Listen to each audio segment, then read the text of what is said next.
उत्तर प्रदेश में भाजपा सरकार के 8 वर्ष पूरे होने पर सीएम योगी आदित्यनाथ ने सोमवार को पत्रकार वार्ता की।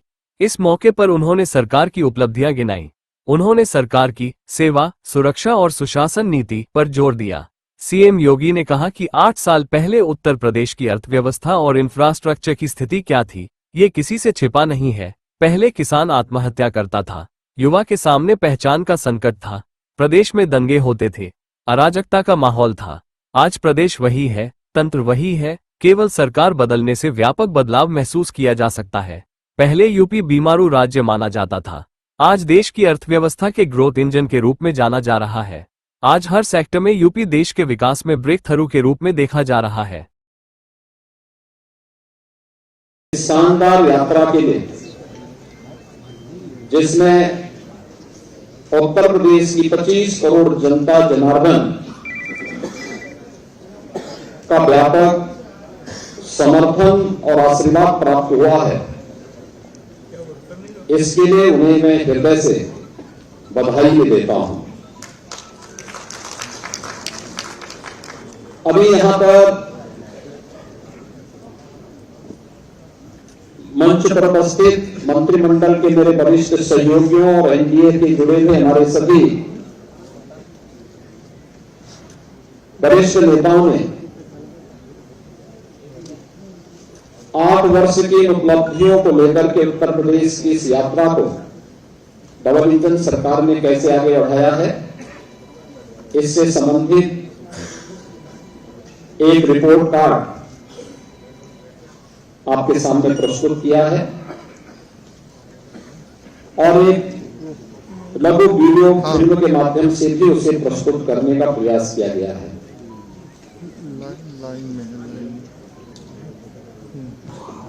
25, 26 और 27 मार्च को प्रत्येक जिला मुख्यालय पर डबल इंजन की सरकार की, केंद्र की सरकार और राज्य की सरकार के द्वारा समग्र विकास के जिन क्षेत्रों में कार्य किया गया है, वह अन्नदाता किसान के उत्थान के लिए हो, युवाओं के रोजगार के लिए हो, मातृशक्ति के स्वावलंबन के लिए हो, हस्तशिल्पी और कारीगरों के उत्थान के लिए हो, बेरोजगारों को रोजगार देने का, इंफ्रास्ट्रक्चर डेवलपमेंट का, परंपरागत उद्यमिता को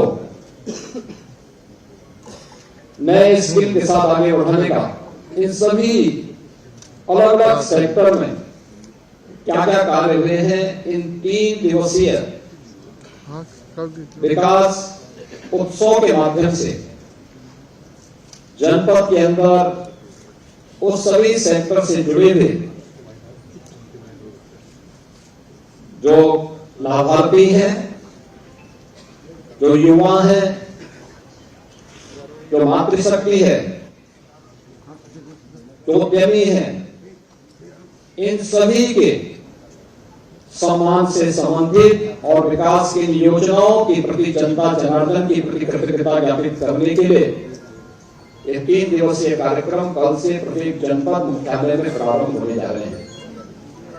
और इसीलिए मैंने आज आवश्यक समझा कि अपने सहयोगियों के साथ हम इस संवाद के माध्यम से आपके सामने 8 वर्षों की इस यात्रा के बारे में बताएं।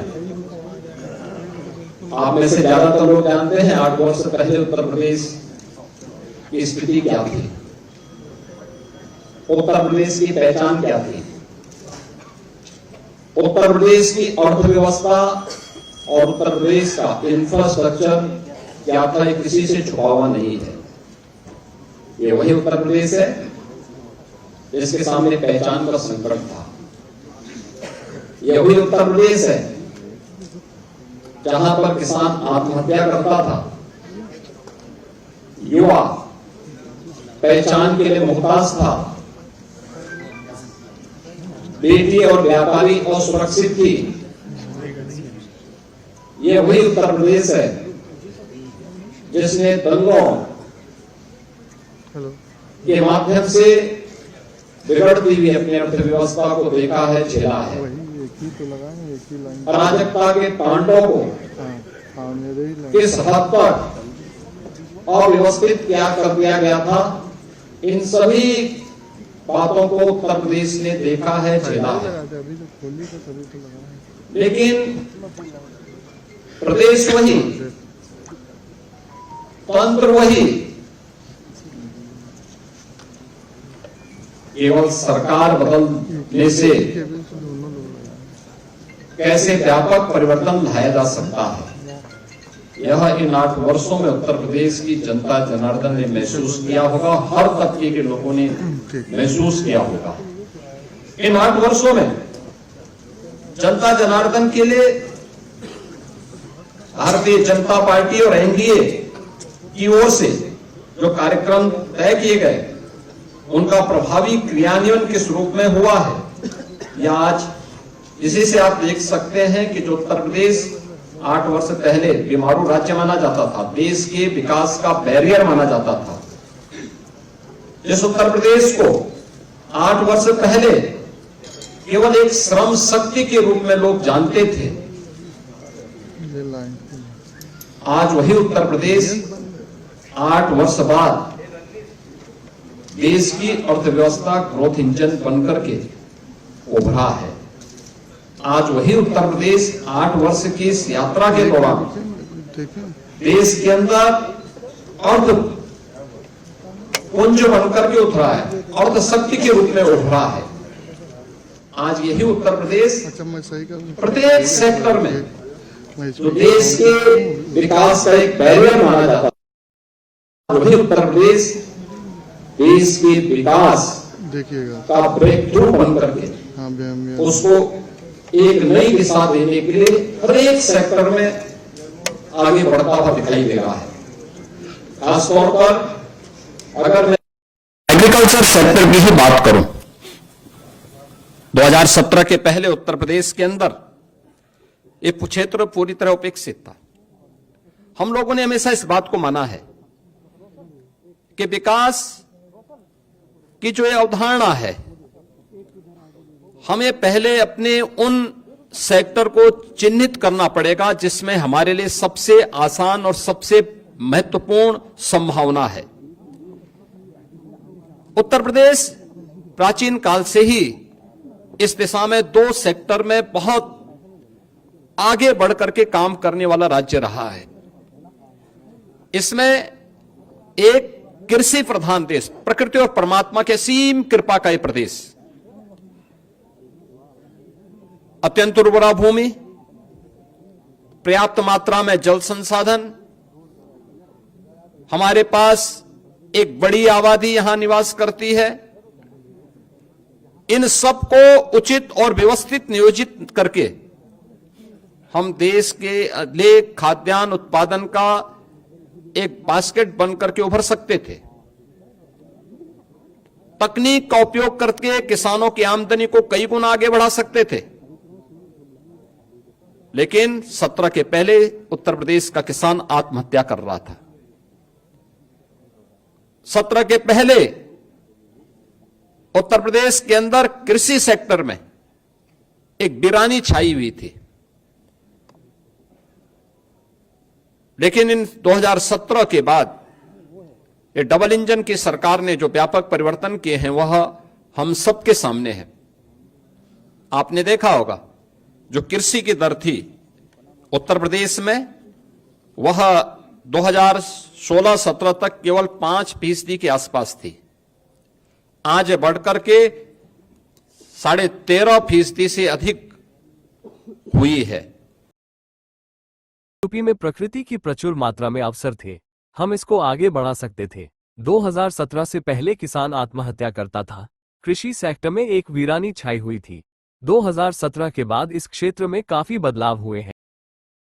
ये वही प्रदेश है वर्षों से जहां पर सिंचाई की परियोजनाएं लंबित पड़ी हुई थी, अर्जुन सहायक हो, बाण सागर हो, सरयू नहर राष्ट्रीय परियोजना हो, 40 वर्षों से योजनाएं लंबित पड़ी हुई थी।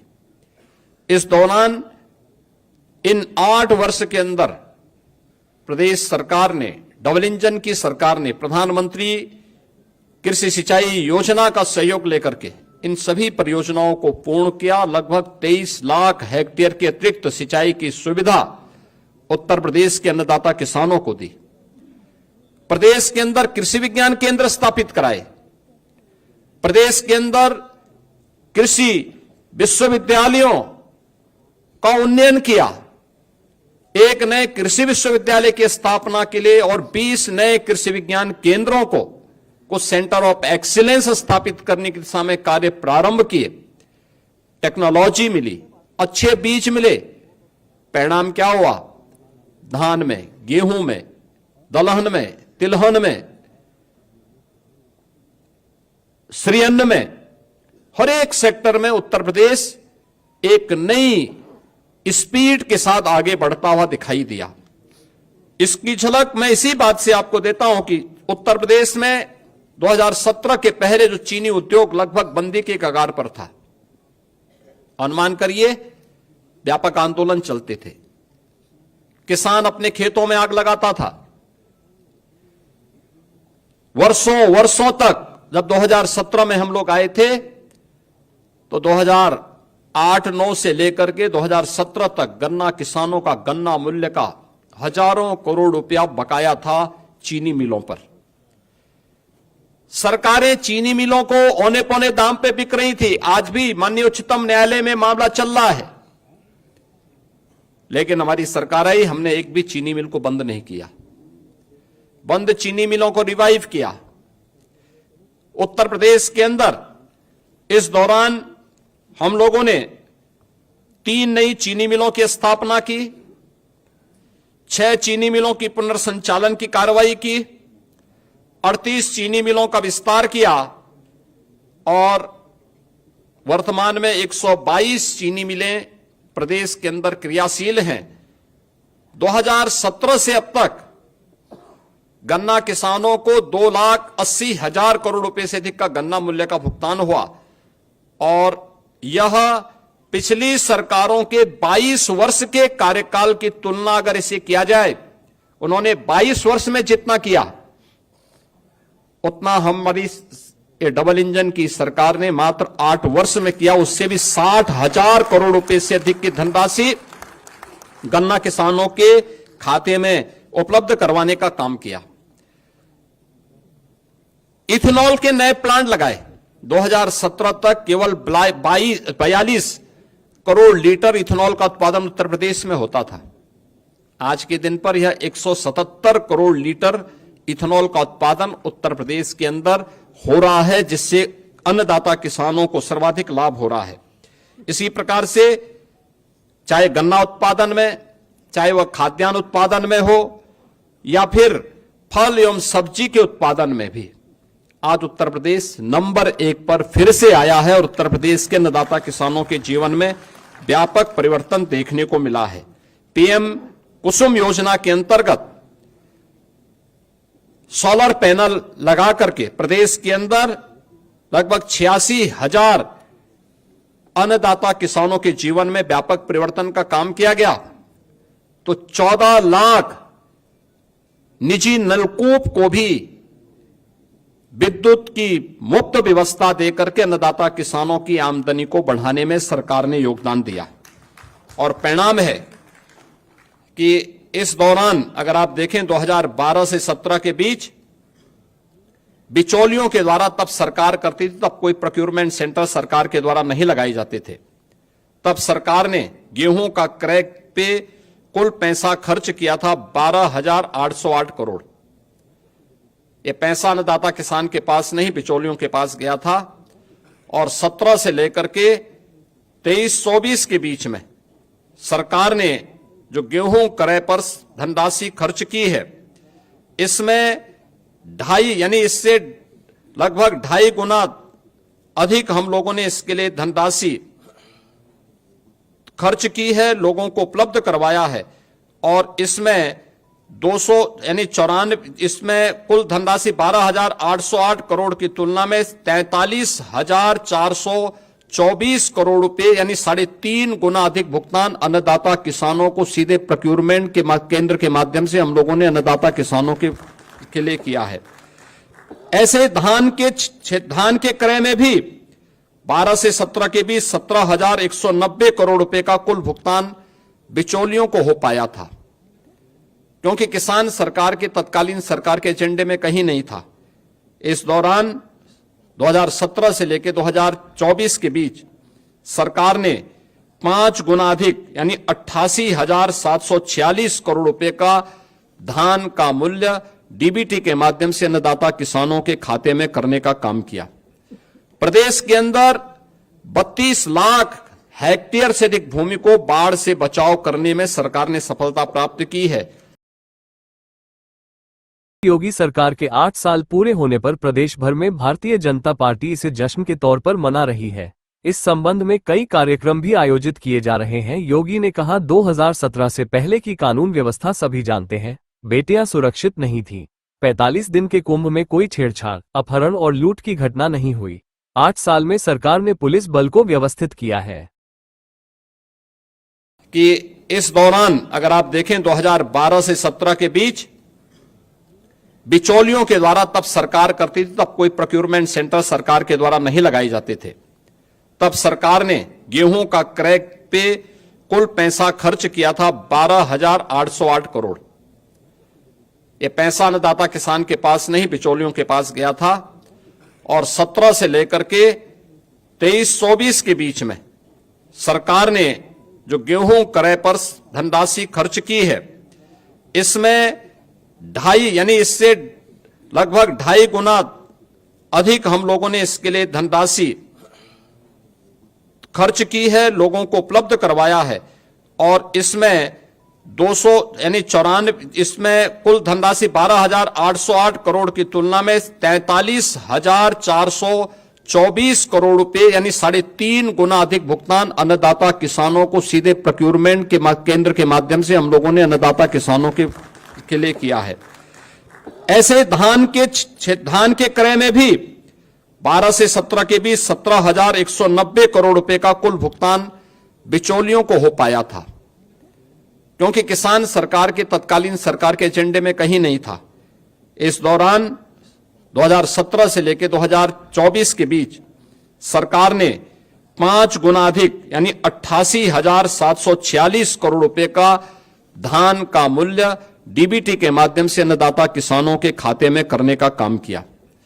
प्रदेश के अंदर 32 लाख हेक्टेयर से अधिक भूमि को बाढ़ से बचाव करने में सरकार ने सफलता प्राप्त की है। और मुख्यमंत्री कृषक दुर्घटना बीमा के अंतर्गत हर अन्नदाता किसान को, उनके परिवार के सदस्यों को, बटाईदार को भी हम लोगों ने 5 लाख रुपए की सुरक्षा बीमा का कवर किया कि अगर कभी बाढ़ से, आकाशीय बिजली से या किसी अन्य दुर्घटना से, एक्सीडेंट से या वन्य जीव संघर्ष में उनकी दुखद मौत होती है तो सरकार इसके लिए उन्हें 5 लाख रुपए की एक सुरक्षा बीमा का कवर भी देगी। और आज हम लोग लगातार इस योजना के माध्यम से प्रदेश के सभी किसानों को आच्छादित किए हुए हैं। तो इस दौरान प्रदेश के अंदर निराश्रित गोवंश की समस्या का समाधान करने में भी ये डबल इंजन की सरकार को सफलता प्राप्त हुई, जिसमें 7,700 से अधिक गौआश्रय स्थल के माध्यम से 12,50,000 से अधिक गोवंश का संरक्षण सरकार अपने स्तर पर कर रही है। और सहभागिता योजना के माध्यम से 1,05,000 पशुपालकों को 1,63,000 से अधिक गोवंश उनकी सुपुर्दगी में दिया गया है, जिसमें प्रति गोवंश प्रति माह अन्नदाता किसान को सरकार 1,500 रुपए का भुगतान करती है एक गोवंश के लिए। और इसी प्रकार से कुपोषित परिवारों को भी 10,000 गोवंश देने का काम सरकार ने इस दौरान किया है। उन्हें भी राशि हम उपलब्ध करवाते हैं। मित्रों, 2017 के पहले प्रदेश की कानून व्यवस्था की स्थिति आप सबके सामने है। हर व्यक्ति जानता है, हर दूसरे तीसरे दिन एक दंगा होता था, न बेटी सुरक्षित थी, न व्यापारी सुरक्षित था। प्रदेश के बारे में लोगों की परसेप्शन का अंदाजा इसी से लगाया जा सकता था कि हमारा युवा अपनी पहचान के लिए मोहताज होता था। आज कानून व्यवस्था में उत्तर प्रदेश ने एक लंबी छलांग लगाई है और महाकुंभ प्रयागराज इसका उदाहरण है। 45 दिनों के इस महाआयोजन में कोई छेड़छाड़ की घटना नहीं, कोई लूटपाट की घटना नहीं, कोई अपहरण की घटना नहीं, कोई भी ऐसी घटना नहीं जिससे आने वाले श्रद्धालुओं को किसी भी प्रकार का कोई असंतोष का भाव पैदा करने का अवसर प्राप्त हुआ हो। प्रदेश वही है, लेकिन इसके लिए जो ये व्यापक परिवर्तन हुआ है, इस व्यापक परिवर्तन का कारण है कि इन 8 वर्षों में सरकार ने व्यवस्थित तरीके से उत्तर प्रदेश पुलिस के बल को एक सिस्टम के साथ जोड़ा है। आप अनुमान करिए, अब तक उत्तर प्रदेश पुलिस बल में पिछले 8 वर्ष में, जब 2017 में हम लोग आए थे, 1.5 लाख पुलिस कार्मिकों के पद खाली थे। सरकार की नियत पर जनता जनार्दन को भी और माननीय न्यायालय को भी संदेह था, क्योंकि भर्ती की प्रक्रिया पारदर्शी नहीं